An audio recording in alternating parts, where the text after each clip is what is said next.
Kakinada ఎలివెన్పేటలో centenary Andhra Baptist ఆలయ శతాబ్ది ఉత్సవాల ముగింపును ఘనంగా నిర్వహించేందుకు కృషి చేయడం జరుగుతుందని చర్చ్ సంఘ కాపరి రెవరెండ్ డాక్టర్ పందిరి భాస్కర్ గెర్షం తెలిపారు.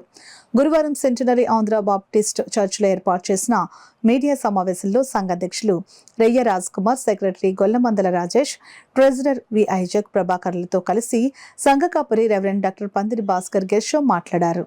పురోగతిని సాధించి ఈరోజు సమాజం, క్రైస్తవ సమాజం ఇంత చక్కగా మరి దేవుణ్ణి ఆరాధించుకుంటుందంటే దానికి కారణం వారు చేసినటువంటి ప్రాణత్యాగాలు.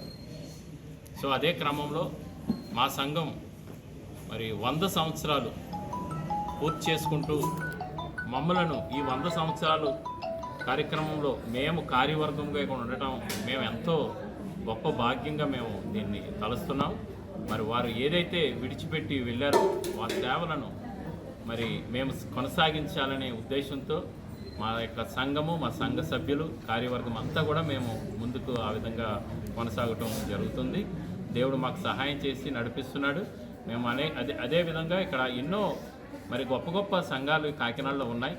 అయినప్పటికీ మరి వారు ఎవరూ చేయలేనటువంటి కార్యక్రమాలను దేవుడు చిన్న సంఘమైనటువంటి మా సంఘానికి ఆధిక్యతను ఇచ్చాడు. దాన్ని బట్టి మేము ఎంతో దేవునికి కృతజ్ఞతలు అయి ఉన్నాము. డెవలప్ చేసి ఇక్కడ మాకు నివాసయోగ్యంగా ఉండడానికి నివాసాలు ఏర్పాటు చేయడం వల్ల అక్కడ నుంచి వచ్చిన కొన్ని ఫ్యామిలీస్ ఈ సంఘానికి వెళ్ళడం మొదలుపెట్టారు. 46 మందితో 1924లో 46 మందితో ఈ యొక్క సంఘం స్థాపించబడింది. ప్రస్తుతానికి ఈ యొక్క సంఘంలో 300 మంది సభ్యులు ఉన్నారు. అప్పుడు గుడి బడి కాన్సెప్ట్గా స్కూల్ని కూడా రన్ చేసేవారు. ఆధ్యాత్మికంగానే కాకుండా విద్యావంతులను కూడా చేశారు. రేగి దొర గారు ఇక్కడే కాదు కానీ ఉయ్యూరు, ఆకివీడు చాలా ప్రాంతాల్లో ఆయన సేవ చేశారు. ఆయన కుమార్తె, ఆయన భార్య కూడా ఇక్కడే చనిపోవడం జరిగింది. వారి యొక్క త్యాగాల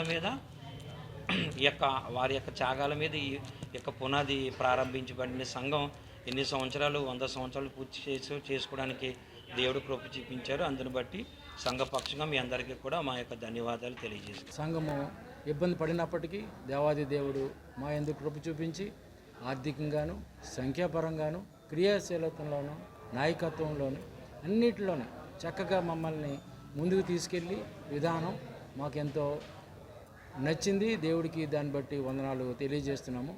మా సంఘము అనేక కార్యక్రమాల్లో మేము ముందుకు వెళ్తున్నాము.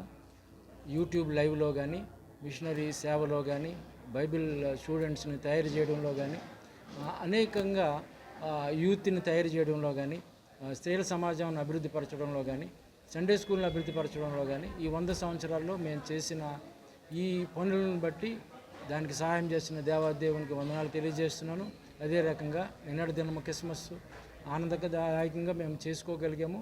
జనవరి 1 నూతన సంవత్సర వేడుకలు, శత జయంతి ఉత్సవాల్ని ఈ యానివర్సరీ జరుపుకోవడం మాత్రమే కాదని మేము 1999వ సంవత్సరం నుంచే ఈ కార్యక్రమాన్ని ప్రారంభించాము. అంటే 2023, 2024 ఈ 12 నెలల్లో బైబిల్ ఏదైతే బోధిస్తుందో, మరి మిషనరీస్ ఏ మోటోతో ఈ సంఘాలను ప్రారంభించారో అందుకు బైబిల్ వచనాల ప్రకారం కొన్ని ప్రత్యేకమైన 12 కార్యక్రమాలు చేయడం జరిగింది.